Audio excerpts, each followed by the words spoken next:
Merci Saint-Esprit pour ta présence. Merci pour ton onction. Merci pour ta grâce qui vient féconder nos cœurs. Oh, merci Saint-Esprit. Amen, amen. Le thème d'aujourd'hui, c'est Marie, modèle de prière. Et je prie que Marie nous donne la grâce aujourd'hui de prier comme elle.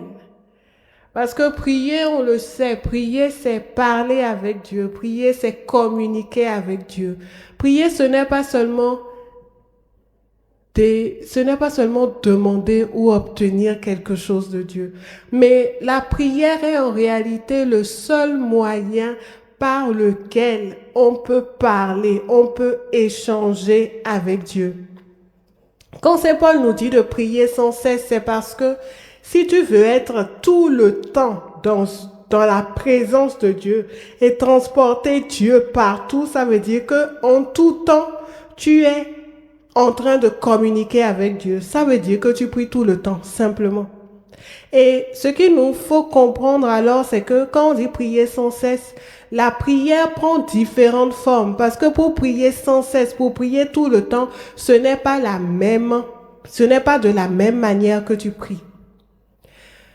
Si on prend Dieu comme notre Père, et c'est d'ailleurs le fondement de la prière, parce que Jésus va nous dire, quand vous voulez prier, Dieu, dites notre Père. Donc, en considérant et en comprenant que Dieu est notre Père, tu peux aller voir ton père physique, ton père naturel, pour prendre une image, et parler avec lui, mais de différentes manières en fonction des circonstances, n'est-ce pas? Le jour où c'est ton père qui t'appelle pour parler d'un problème grave, pour te donner des instructions, ce jour-là, toi, tu ne parles pas. Ce jour-là, tu te tais. Tu écoutes et parfois même après avoir écouté, tu ne réponds pas. Tu te lèves et tu dis simplement, j'ai compris. Et après avoir réfléchi, tu trouves un autre moment et tu viens lui parler de ce qu'il t'a dit. Mais parfois, c'est toi qui vas voir ton père juste pour lui raconter ta journée et pour avoir un conseil. Et là, la conversation est plus détendue. Tu parles, il répond, tu parles, il répond, vous riez, vous plaisantez. Mais il y a des moments où tu as des soucis. Et là, tu vas voir ton père pour demander une solution parce que tu sais qu'il est celui qui pourvoit à tes besoins. Tu sais qu'il est celui qui a les moyens de te protéger. Donc, tu vas lui dire ce qui se passe dans ta vie. Dans ces cas-là, c'est toi qui initie la discussion. Ça veut dire que quand on dit prière, la prière doit prendre plusieurs formes. Et nous allons voir que Marie ne priait pas toujours de la même manière. Elle ne priait pas de manière mécanique. On va voir qu'à travers les Écritures, Marie nous a montré différentes postures de prière. Et ça va, je pense, délivrer quelqu'un ce soir de cette tendance à dire, mais j'ai prié, j'ai jeûné, j'ai fait toutes les neuvaines que je connaissais. Dieu ne m'a pas répondu. Je viens te rappeler que Jésus va nous dire, lorsque vous priez, ne rabâchez pas comme les païens. Ils s'imaginent qu'à force de paroles, ils seront exaucés. Ne leur ressemblez pas. Matthieu 6, versets 7 à 8. Ça veut dire que tu peux être en train de prier, mais prier comme un païen. Tu peux être en train de prier et rabâcher. Et surtout, nous les charismatiques, ça nous guette. Depuis qu'on a découvert le chant en langue, riba kaze kete reba, on croit que parce que j'ai fait 10 heures de chant en langue, j'ai prié 10 heures. Pas forcément. Tu peux avoir fait 10 heures de chant en langue et prier 1 heure. Et le reste du temps, tu as rabâché. Tu peux avoir fait tes déclarations, oui, avec la parole de Dieu, et pourtant ce sera rabâché. Nous allons voir avec Marie non seulement les formes de prière, mais les vertus qui accompagnent la prière pour qu'elle soit réellement prière et qu'elle ne soit pas des mots en l'air. Parce que nous savons que Dieu veut notre cœur, on en a parlé hier. Donc il ne s'agit pas seulement de dire les bons mots, il faut la bonne attitude du cœur pour que ces mots-là soient exaucés. Amen. Est-ce que quelqu'un m'entend? Si tu m'entends, commence déjà par déclarer avec foi dans les commentaires, j'obtiens la grâce de prier comme Marie. Parce qu'elle est au milieu de nous, comme elle était avec les disciples au Cénacle. Et elle écoute ta prière et elle veut intercéder pour toi ce soir, pour que tu changes de dimension dans la prière. Alors déclare avec foi, écris dans les commentaires, j'obtiens la grâce de prier comme Marie. Et donc, la première étape, la première forme de prière que j'observe chez Marie, normalement, si tu connais la Vierge Marie, ça devrait te sauter aux yeux. C'est la prière de méditation. Alléluia. Après l'annonce par l'ange de la naissance de Jésus, la parole de Dieu nous dit que Marie méditait tous ces événements dans son cœur. Luc 2, 19. Marie méditait tous ces événements dans son cœur. Ça encore, c'est pas bien grave. Un peu plus loin, lorsque Siméon va lui faire une prophétie troublante, dérangeante, que personnellement j'aurais eu du mal à accepter. Et toi-même, une épée te transpercera l'âme. Aïe. Après ça encore, Marie méditait tous ces événements dans son cœur. On n'a pas vu Marie réagir. On n'a pas vu Marie poser des questions à Siméon. On n'a pas vu Marie dire, mais pourquoi je refuse, je rejette au nom de Jésus. Alléluia. Comme nous faisons parfois. Mais Marie méditait tous ces événements dans son cœur. Méditer, c'est quoi? Méditer, c'est demande d'abord que tu écoutes ce que Dieu dit. Méditer, c'est une posture de vouloir recevoir quelque chose de Dieu et d'avoir sincèrement envie d'entendre ce que Dieu dit et non ce que toi tu veux entendre. Une fois que tu as entendu la parole de Dieu, méditer demande que tu y réfléchisses, que tu analyses cette parole, que tu la retournes, que tu associes cette parole peut-être à la question que tu t'es posée, aux circonstances de ta vie, pour comprendre ce qui est caché dans cette parole. Parce que rappelons-nous que la parole de Dieu, c'est Jésus lui-même. La parole de Dieu, c'est le Verbe de Dieu. Cette parole est vivante, elle est esprit et vie. Donc quand Dieu dit un seul mot, c'est un mot qui peut, en fait, un seul mot de Dieu, là-dedans, tu peux avoir des instructions pour 10 ans. Mais ce que nous faisons souvent, c'est que nous prenons la parole, le mot que Dieu a dit, et nous courons avec, sans nous poser pour nous demander qu'est-ce que Dieu voulait dire en disant cela. Parce que rappelle-toi que les pensées de Dieu ne sont pas tes pensées. Donc, tu ne peux pas accueillir la parole de Dieu dans la superficialité et espérer la comprendre. Je vais te donner mon témoignage personnel pour illustrer ce que je suis en train de dire. Il y a plus de 10 ans, peut-être 12 ans, on a fait une neuvaine à Marie qui défait les nœuds, justement. Et à la fin de la neuvaine, on était au Saint-Sacrement en train de prier. Moi, je priais pour une grâce palpable, tangible, quelque chose de matériel. Et je demandais à Dieu, en fait, comment faire. Je voulais qu'il me donne une instruction pour débloquer ma situation. Et il y a un frère qui reçoit pour moi, Dieu te donne la grâce de la patience. J'ai dit, ok, bon, comme on a fait Marie qui défait les nœuds, et que Marie est patiente, sûrement j'ai eu la grâce de la patience. J'ai dit, ok, merci. Mais dans ma conscience, c'est que Dieu n'avait pas répondu à ma prière. Mais quand je n'ai pas obtenu ce que je demandais là 10 ans plus tard, et qu'au bout de la 11e année, la saison a commencé à approcher, c'est là où Dieu me rappelle que quand il m'avait dit, je te donne la grâce de la patience, j'aurais dû comprendre que si tu demandes quelque chose et on te donne la patience, ça veut tout dire. Ça veut dire que la saison pour ce que tu demandes n'est pas encore là, mais qu'on te donne la grâce de tenir bon. On te donne la grâce d'attendre l'accomplissement parce que dans le livre d'Habakkuk, on apprend qu'à chaque prophétie, il y a un temps d'accomplissement. Donc, pour ce que tu es en train de demander à Dieu, peut-être que le temps est là et c'est l'ennemi qui bloque, ou peut-être que le temps n'est pas là. Et que Dieu te dit, attends ma saison. Mais comment savoir, par exemple, si tu es dans la bonne saison, si tu es en retard, ou si simplement tu es en train de marcher vers la prophétie, mais que son temps d'accomplissement n'est pas là? Tu ne peux pas avoir ce type de réponse en dehors de la méditation. C'est-à-dire en dehors de prendre l'habitude de te poser dans la présence de Dieu en silence et de l'écouter, de disséquer ses paroles. Si la dernière fois que tu as prié sur le sujet, tu avais reçu un passage biblique, ne suppose pas que tu as compris le passage biblique.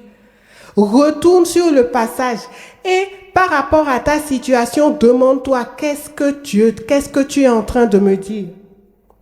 Le pire, c'est que Marie ne méditait pas seulement les paroles qu'on lui disait, elle méditait aussi les événements.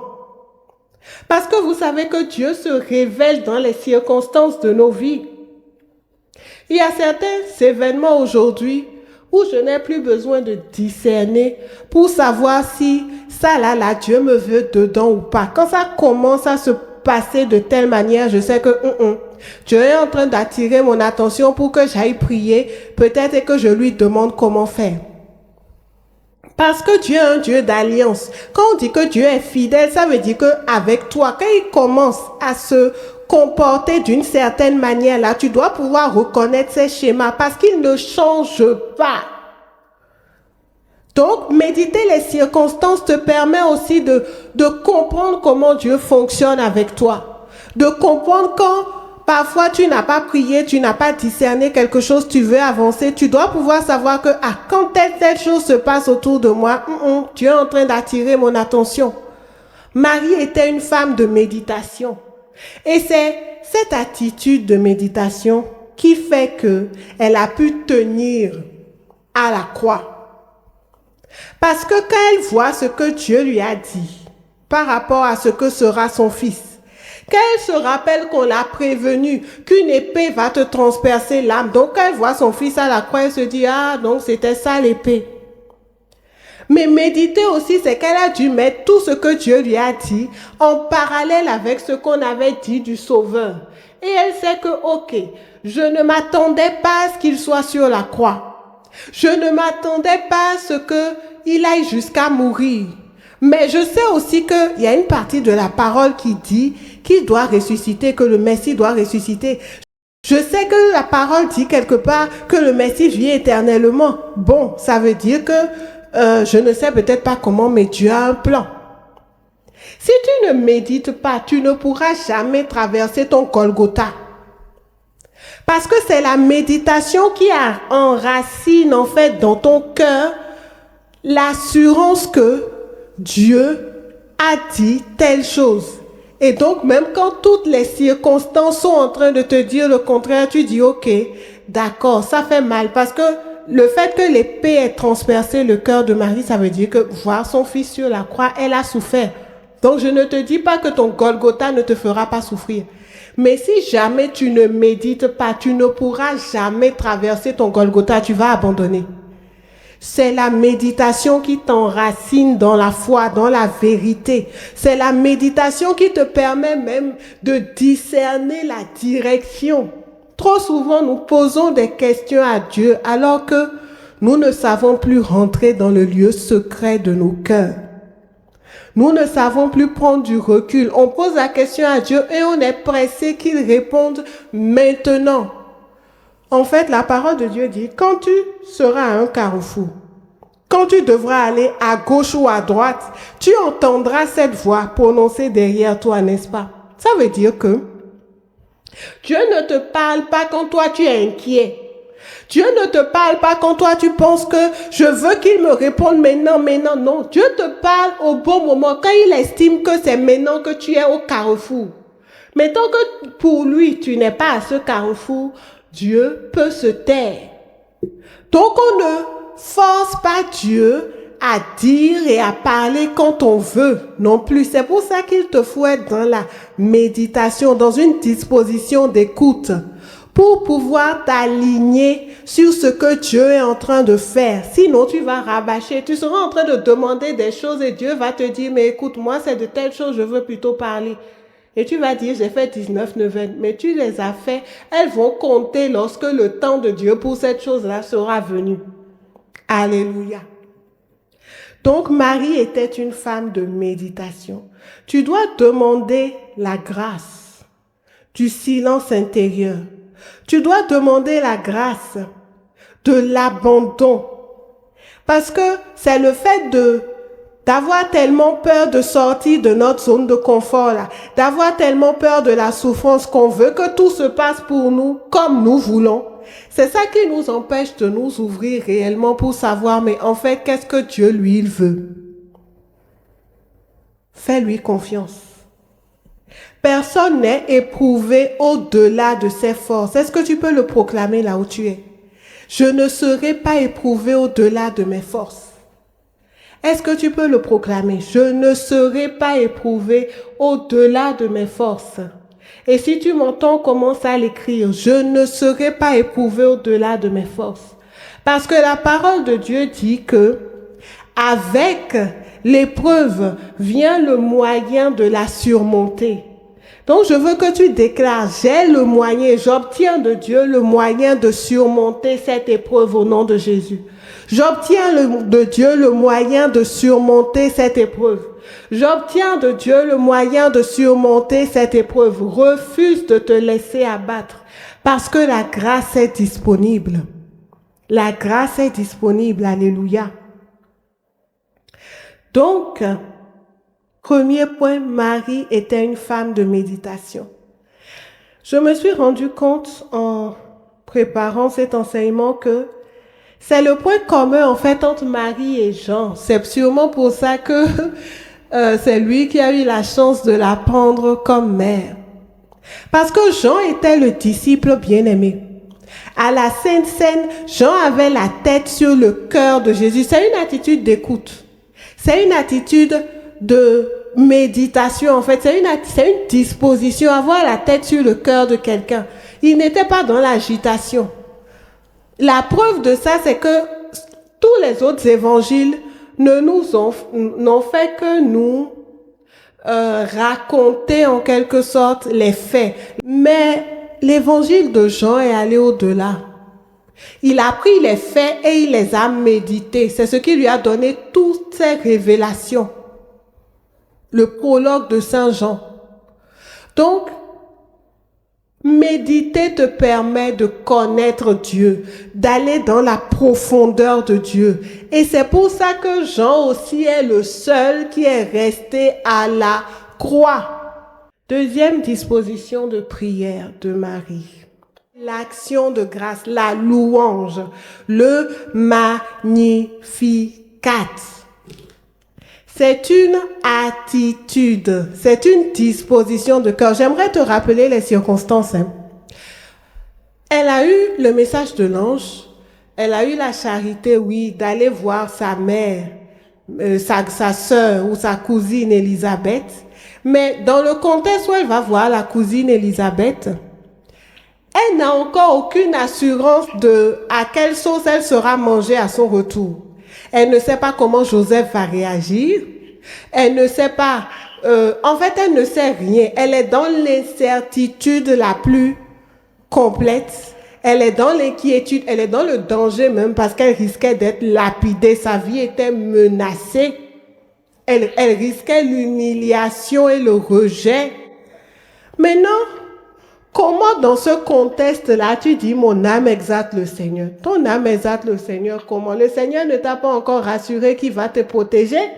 Le Seigneur ne t'a pas encore dit comment tu vas t'en sortir quand Joseph va réaliser que tu es enceinte.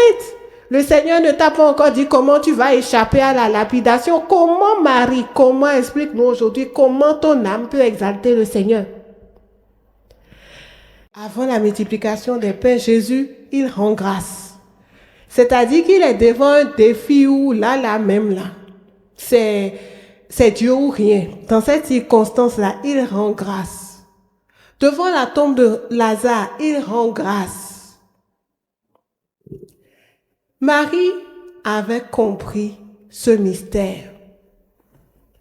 La nature humaine veut que quand tout n'est pas encore bon là, on ne rende pas grâce. Nous, la plupart du temps, si c'était nous à la place de Marie, et d'accord, Dieu t'a dit que oui, tu seras la mère du Sauveur, alléluia, c'est bon, mais ça vient avec beaucoup de problèmes.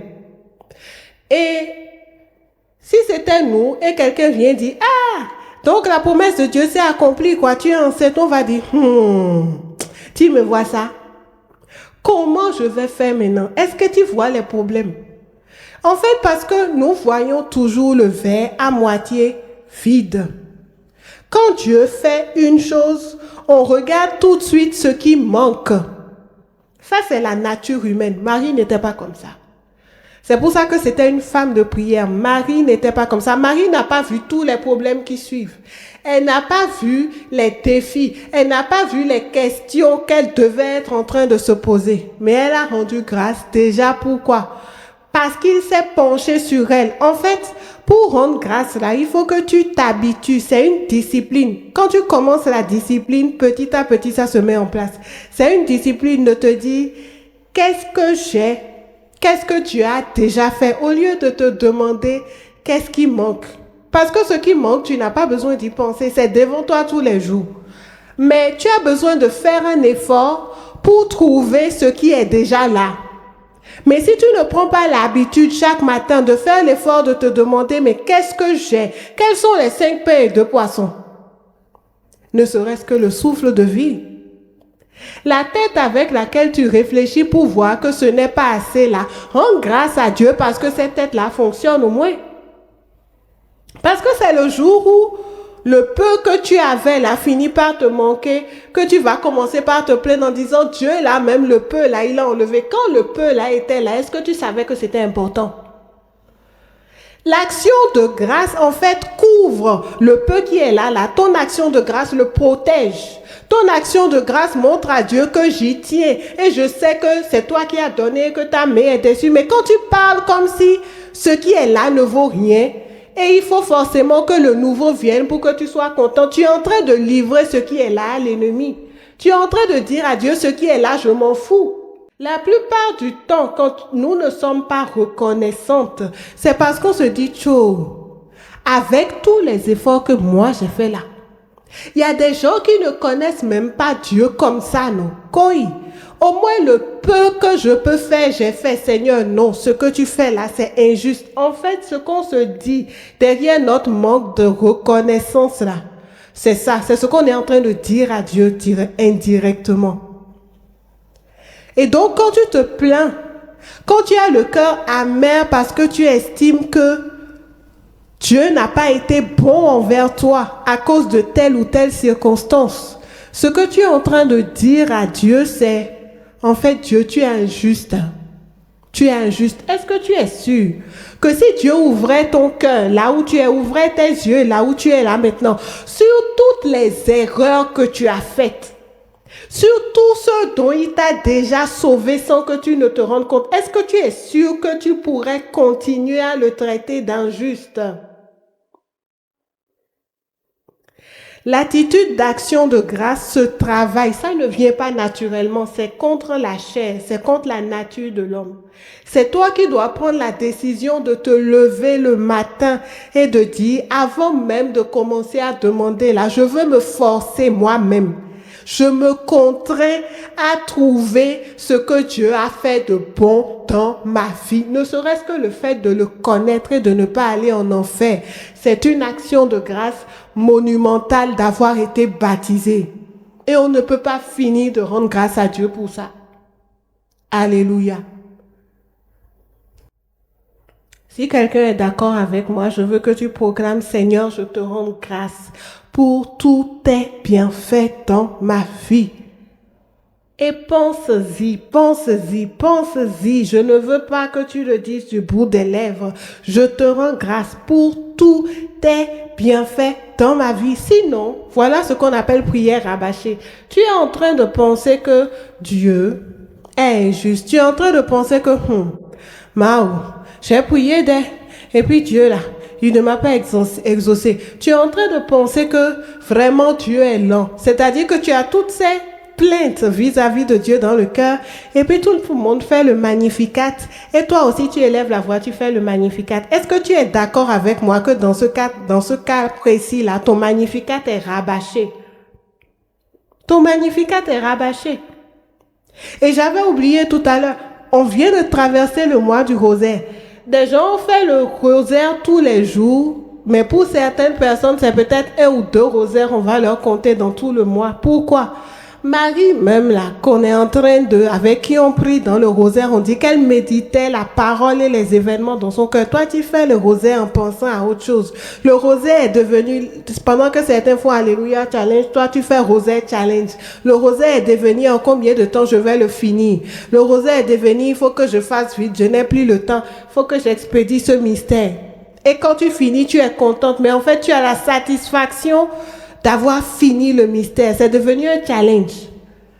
Tu n'as pas pensé une seule seconde aux paroles. Tu n'as pas pensé une seule seconde à méditer le mystère et à le ruminer. Vous voyez, dans le rosaire, là, dans les mystères, là, il y a le kérigme.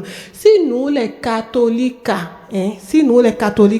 réellement, nous tous qui faisons rosaire tous les jours, si c'est que réellement on méditait le kérigme tous les jours, là, nos vies ne seraient pas comme ça. Non seulement nos vies ne seraient pas comme ça, mais imagine les signes qu'on allait manifester. Mais ça veut dire que notre méditation du rosaire là est devenue rabâchée. Ou bien, passons à la 3e forme de prière qui me plaît. Oh, maman Marie, tu es un modèle. C'est la prière d'intercession. Ça là, on est entre femmes pour la plupart, donc je sais qu'on va se comprendre.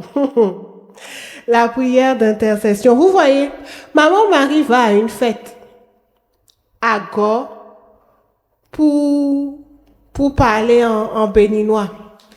Et en tant que femme d'expérience, parce qu'à ce moment-là, Jésus a déjà 30 ans. Donc, Marie a un certain âge, sûrement qu'elle a participé à beaucoup de mariages. Donc, elle sait normalement comment ça se passe. Et il y avait un maître du repas, ça veut dire qu'il y a quelqu'un, il y avait des gens pour organiser le repas. Vous me suivez, hein? Genre service traiteur, ou bien les gens, les cousines, les tantes, les oncles, qu'on dit c'est toi qui vas gérer les boissons, c'est toi qui gères la nourriture. Donc tout ça a été mis en place, comme nous aussi on fait dans nos réceptions.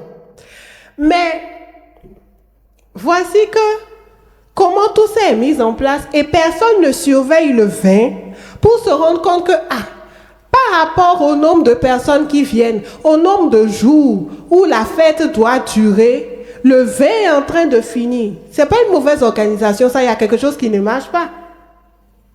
Il y a quelque chose qui ne marche pas. Ça veut dire que soit les mariés n'ont pas appelé les bonnes personnes, les bonnes femmes d'expérience pour venir travailler avec eux, soit les personnes qu'ils ont appelées, en tout cas quelque chose n'a pas marché dans l'organisation.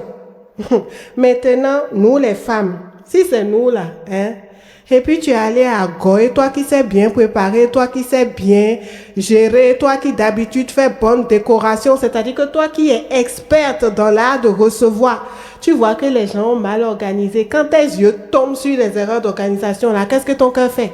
Ta bouche s'ouvre et puis tu commences à critiquer. Ne me dis pas le contraire. Ta bouche s'ouvre et puis tu commences à dire, mais ils ont appelé qui pour cette décoration là-bas?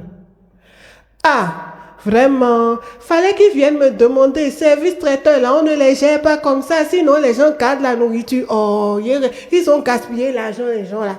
C'est pas ce qu'on dit. Et puis on est assis à table. Et puis on refait toute la fête dans la main des gens.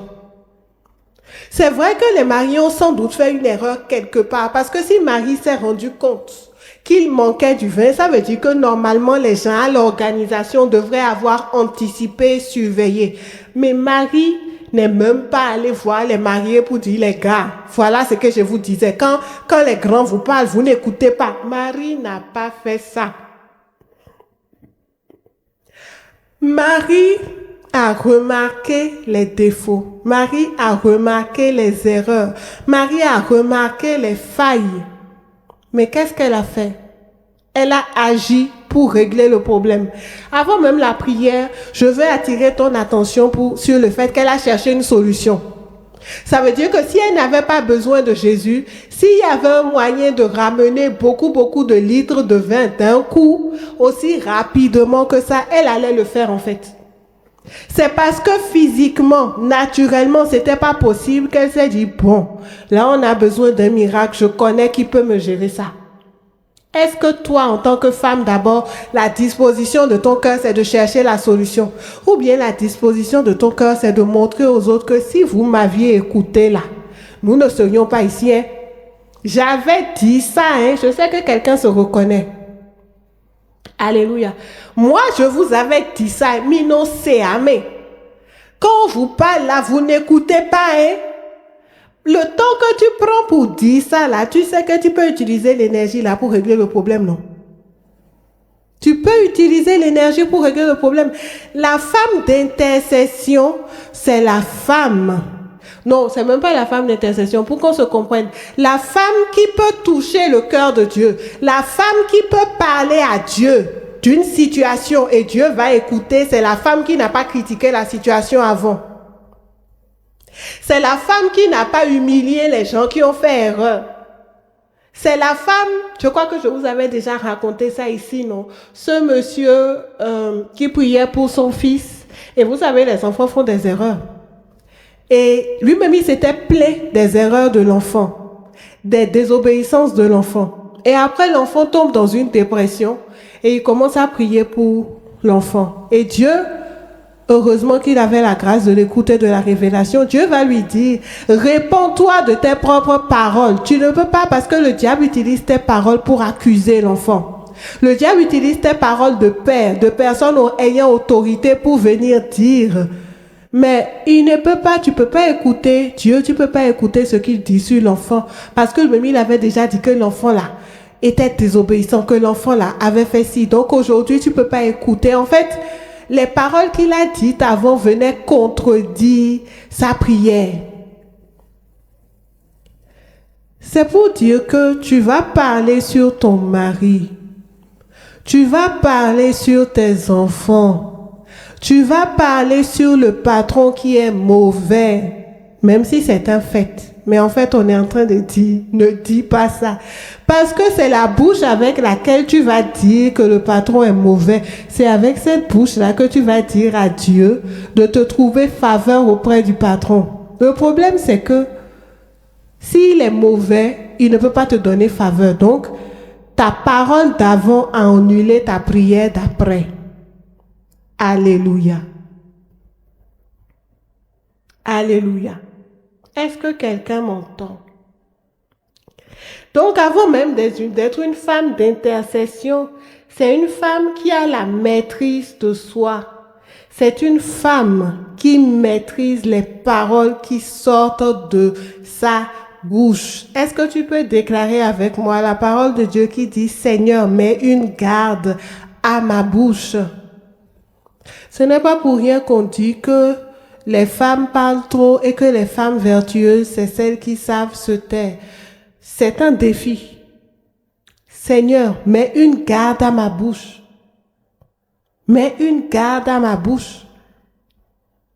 Nous avons besoin parce que tes prières ne portent pas parce que tu n'as pas l'onction. Mais tu fais une sauce qui annule et qui efface ta prière.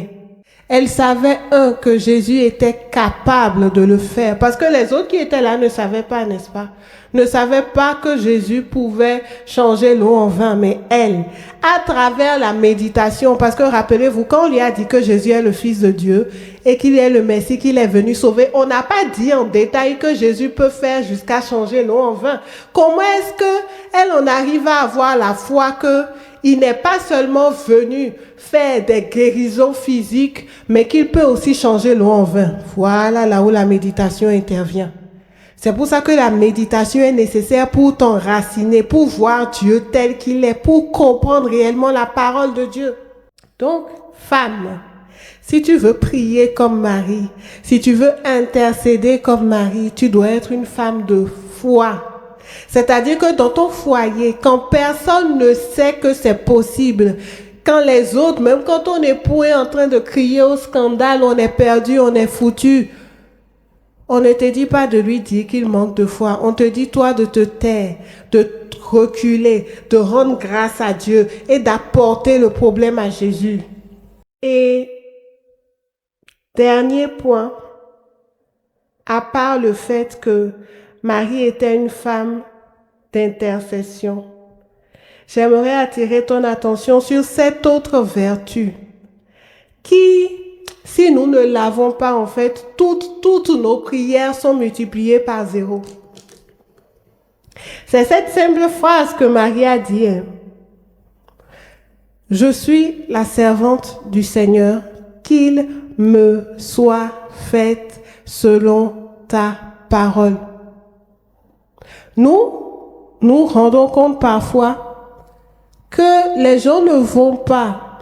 C'est que la base ou le fondement de notre relation avec Dieu, ce n'est pas le désir de faire la volonté de Dieu. Ce n'est pas le désir de rentrer dans le plan de Dieu, mais c'est le désir que Dieu vienne nous aider à bien vivre. C'est le désir que Dieu vienne nous régler nos problèmes. C'est le désir que Dieu vienne nous protéger de Satan.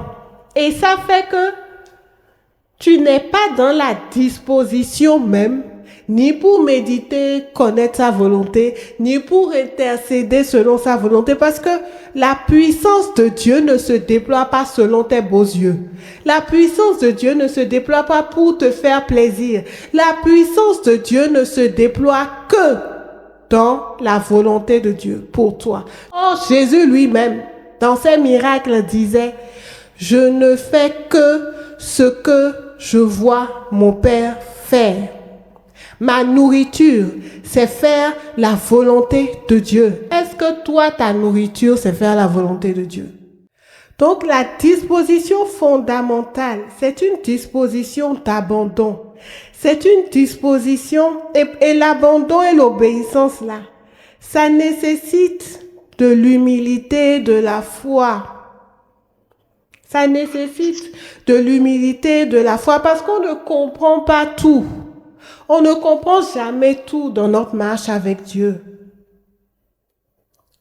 Donc, si tu n'as pas cette capacité à faire confiance et à dire, Dieu est plus grand que mon cœur, même si moi j'ai peur, même si moi je doute, même si moi je ne comprends pas, en fait, la parole de Dieu surpasse tout. Les yeux fermés, Seigneur, je te suis. Si tu n'as pas cette disposition, toutes tes prières seront du rabâchage.